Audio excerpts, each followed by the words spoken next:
Segunda parte del programa, y como ya anunciáramos, la otra profesión que celebró su día en esta semana es la de agricultor. Ellos saben como nadie los secretos que tiene la naturaleza y tienen una gran sabiduría, que es la de confiar que la Madre Tierra les va a dar todo lo que necesiten y de saber esperar los tiempos que la naturaleza les pide. Por esa razón, 8 de septiembre, Día del Agricultor, nos llegamos hasta el campo de Pablo Pili Herman y ahí conversamos con él y con otro agricultor de la ciudad de Carcarañá, Rubén Chiachara. Muy bien, y aquí estamos en un campo de la ciudad de Carcarañá. Estamos con dos agricultores, ya que en estos días tuvimos el Día del Agricultor como efeméride del mes de septiembre. Estamos con Rubén Chiachara y con Pili Herman. Le decimos el sobrenombre porque la verdad que no le sé el nombre. Pablo, como el abuelo, digamos, Pablo. Bueno, y con Pablo Herman, y vamos a hablar un poco de este trabajo, de esta actividad económica en la que ya llevan ellos tantos años. ¿Qué tal? ¿Cómo les va, muchachos? Buenas tardes, muy bien, tranquilo. Bueno, a ver qué conciencia tienen o cómo piensan justamente esto de que decir es la actividad por la que se caracteriza el país de alguna forma. La agricultura y la ganadería es como, por más que le busquemos la vuelta, que todos digan tenemos que poner, hay que poner valor agregado a las cosas, pero siempre terminamos en el que la agricultura y la ganadería son como la madre de las actividades de nuestro país. Así que bueno, por ahí un poquito, alguna reflexión sobre eso. Bueno, sí, obviamente que el motor del país hoy, más allá de que están saliendo nuevos emprendimientos, el campo siempre está adelante o está presente.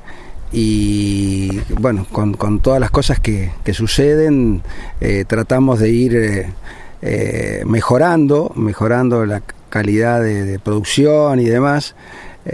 Pero bueno, no nos encontramos a veces con ciertos inconvenientes que tenemos que hacerle frente y bueno, y es lo que tratamos de hacer, ¿no? De pelear y de luchar. El productor agropecuario es un luchador que todos los días tiene algo nuevo para hacer, para progresar, para ir para adelante. Y bueno, un poco esa es la historia nuestra, ¿no? De los agricultores, más los que si se tiene agricultura y ganadería, bueno, donde existe la ganadería es más complejo aún todavía, porque bueno, son seres vivos que hay que mantenerlos, cuidarlos, atenderlos y bueno, es parte de todo este trabajo, ¿no? Rubén, bueno, no sé sé que los dos desde muchísimo tiempo están con eso, quizás siempre. Bueno, quiero pensar un poco con vos lo que fueron a lo mejor esos primeros años, donde vos a lo mejor habrás visto a tus padres, a tus abuelos en esto. Yo lo que antes estaba hablando del Pili, también coincido en que es aprovechar lo que nos dio la tierra. El tema de la tierra buena, de los campos para agricultura y también para la hacienda, y aprovechar lo que tenemos en el país, la bendición que tenemos de tener lo que tenemos y aprovecharlo.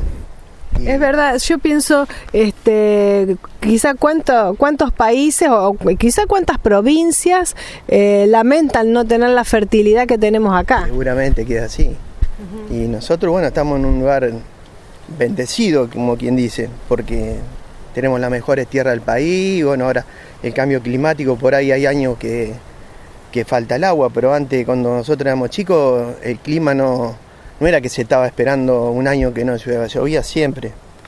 No había esos grandes desastres de mucha lluvia o sequía. Y en el campo yo me acuerdo de chiquito que empezamos, ya a los 6, 7 años ya estábamos a juntar los marlos, juntar los huevos, a cortar leña, y una época muy linda. ¿Cómo eran esas casas de campo, o sea, ese estilo de vida de la gente que vivía en el campo? ¿Qué es lo que tenía sí o sí esas casas de campo, como el Montecito, como los Marlos? Sí, obvio. Uno se ha criado en el campo y entonces había que hacer un poco de todo. Estaba la quinta, estaba el gallinero, estaba la plantación de frutales para para tener fruta, donde la madre o la abuela hacía los dulces y no se desperdiciaba nada. No se desperdiciaba nada, se trataba de hacer un poco de todo, ¿no? En el invierno las típicas carneadas para hacer los chorizos, así que todo. Y juntarse entre vecinos. Después iba al otro campo y era algo que se hacía todos los años, todos los años se aprovechaba eso. Se vivía mucho el vecindario en ese sentido, Sí, ¿no es cierto? Sí, la época de que se castraban los animales también, se iba a un campo, después al otro y todos nos ayudábamos entre todos. Claro. Era muy lindo, la verdad que o la visita los domingos entre vecinos. O el otro día nos acordamos de cuando esperábamos, ¿sí te acordás, Pili? Cuando venían los carros de Tucumán que vendían fruta. Que pasaban, claro, venían por no sé por qué ruta venían. Y llegaba la época, a lo mejor esta época, y esperando en el portón, que éramos chiquitos, que venían las carretas de Tucumán, venían por no sé qué ruta está acá atrás y se iban por la 34. Pasaban por acá, éramos 7, 8 carretas, familia, que traían pimentón, todas clases de especies, fruta seca, poncho. Y todos los años los esperábamos que pasaran. Claro, eso sí. Se perdió todo, no sé cuándo. Paraban ahí al lado de la vía, creo que paraban ellos. Hacían noche. ¿Vos te acordás? Y yo soy medio flojo de memoria, sí, pero pasaba. Pero como yo me acuerdo cuando pasaban las carretas. Como esa de Estados Unidos, las carretas grandes así. Sí. De los convoyes. Sí, esa ahí pasaba. Y claro que se usaban, en ese momento había muchos vendedores ambulantes. De Tucumán venían. Claro, esto de Tucumán, otros a lo mejor vendían otra cosa, pero... Lo que vos ahora comprabas mejor en las termas de Río Hondo, en los puestos, ellos lo traían todo arriba de los caballos, de las carretas. Claro. Y pasaban. Claro, porque además pensá que el turismo no era lo que es ahora, no existía Mercado Libre para comprar. No, para nada. Aparte, entonces venía el que te vendía, el tendero que venía repartiendo ropa, vendiendo ropa. Muchísimos años atrás, en la época de mi abuelo, por ejemplo, este campo está de la familia del año 1890, creo que está de la familia Herman, digamos, de la década del 900. Y bueno, y al principio pasaba el que traía la carne, el que vendía el hielo. El hielo se vendía, pasaba un carro especial que conservaba la barra de hielo y se traía el hielo, no existía heladera. Así que pasaba mucha gente por los campos, como así también estaban los crotos. Claro. El famoso croto, el lingera. Y el croto pasaba y si era un buen croto en más de una chacra, después durante años quedó viviendo dentro de la chacra, porque andaba de tránsito y ya lo ponían a lo mejor a hacer algún trabajo específico y quedaba a vivir ahí y moría, porque no se sabía de dónde venía ni a dónde iba y morían. Nosotros acá tuvimos un hombre más de 50 años viviendo acá en el campo, que también pasó una vez y se quedó y se murió. Sí, la familia. Sí, claro. Se quedaba como nomás de la familia. Gente, ¿cuánto tiene de libertad? Porque uno dice, la libertad de estar tranquilo, a lo mejor no estar entre cuatro paredes, y cuánto tiene de trabajo esclavo en el sentido de que no te podés mover de tu puesto de trabajo. A ver. En la agricultura que estoy yo, en la época de trabajo tenés que trabajar sábado, domingo, lunes, pero tiene la libertad de que no es rutina, que vos terminaste tu trabajo y depende del tiempo que vos quieras, vos tenés tiempo libre para disfrutar. Claro. No es como una oficina que vas a tener todos los días a las 8 cumplir un horario. Como hay veces que tenés arrancadas a sembrar a las 4 de la mañana y terminás a las 12 de la noche, pero son épocas. Claro, son épocas. Sí. Y ustedes estarán acostumbrados ya a ese ritmo, para ustedes. Sí, o apurarse para terminar en época y saber que terminás y después tenés para descansar. O se va a venir una lluvia, descansar y así, no es que siempre estás apurado, en los momentos de cosecha o de siembra. Me parece a mí, no sé, Pili. Eso, no, está bien, perfecto. Es decir, la parte agrícola, digamos, es así.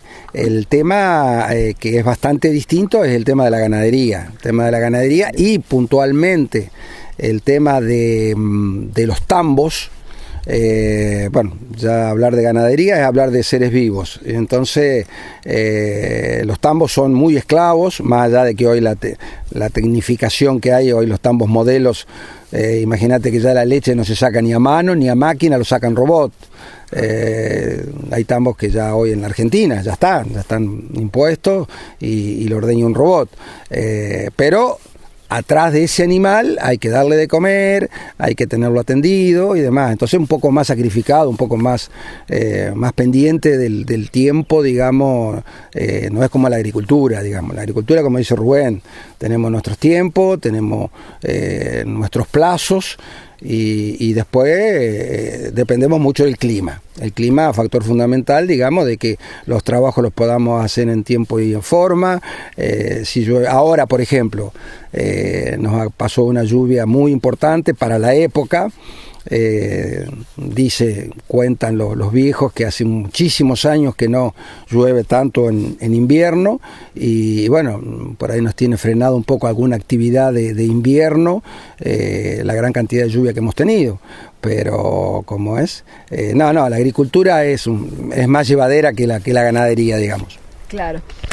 Bueno, una de las cosas o de las ventajas por ahí que tiene es el tema de la comercialización, o se dirige por ahí los cultivos a la comercialización, pero por ahí te dice, pero no está rindiendo, qué sé yo, el trigo, por decirte cualquier cosa, ¿por qué no sembrás, qué sé yo, otra cosa? Y vos decís, sí, pero ¿a quién se lo vendo? Claro. Creo que va por ahí el tema de la elección del cultivo, ¿no es cierto? No tanto por eso, me parece a mí.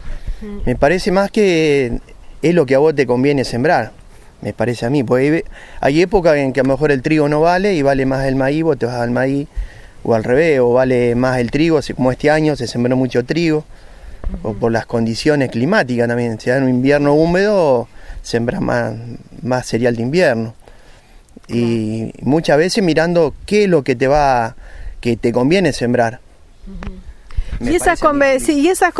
Tomate el mate, es tuyo me parece.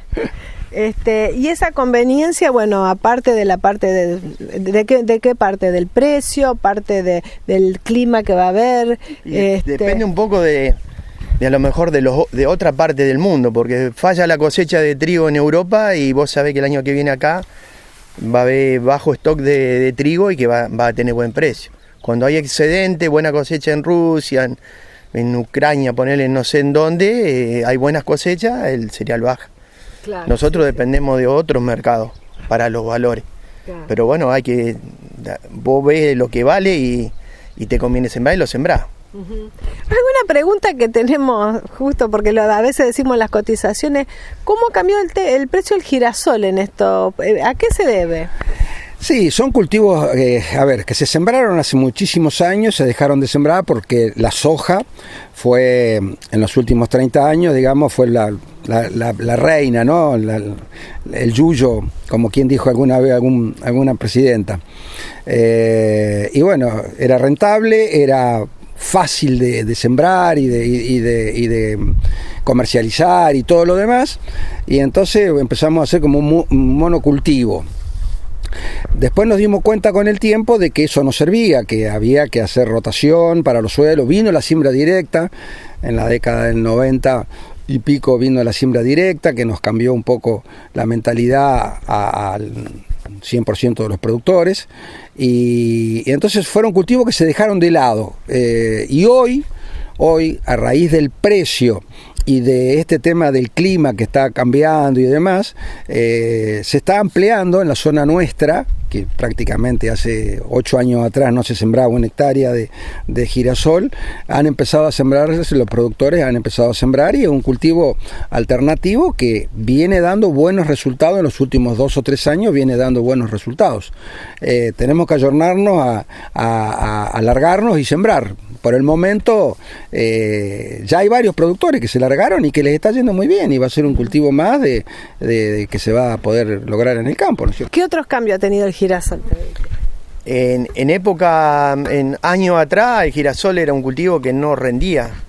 Se mejoró mucho genéticamente y hoy los rinde están altísimos, el doble de lo que rendían años atrás. Ajá. En la genética de la planta, que no se vuelca, que es resistente a enfermedades y un montón de cosas. En año muy llovedor no es bueno el girasol. Claro. Se vuelca o le gustan más los años secos, como el año pasado. El año pasado fue un año espectacular para el girasol. Bueno, por ahí es una alternativa para algún cultivo que necesite agua y mucho calor necesita y fresco en las noches. Ese clima anda bien para el girasol. ¿Y el suelo le sirve este suelo? Sí. Sí, casi siempre se hacía en campos marginales. En campos más floja, en los campos de menor calidad de suelos, digamos, se adaptaba se sigue implementando, digamos, que en los campos donde el potencial de soja o maíz, vos sabés que tenés una cierta seguridad, por ahí no se siembra girasol, digamos. ¿Por qué? Porque es un cultivo que puede tener un poquito más de riesgo en cuanto a que si viene muy llovedor o que si viene de cualquier manera, como dice Rubén, ¿no es cierto? La genética cambió totalmente, como cambió la genética de todas las semillas, gracias a Dios. Así que, como es... Hasta para los pájaros cambió, porque la torta antes quedaba así, ahora se pone así, para que el pájaro no la pueda comer. Lo desgranaban los pájaros, claro, entonces hay un montón de cambios que van sucediendo a favor, digamos, del cultivo, digamos. ¿Y eso también se exporta o solo para las aceiteras? No sé si Argentina alcanza a exportar, porque no es mucha la producción, claro, va todo aceite. Va todo aceite. Aceitera. Argentina no exporta girasol.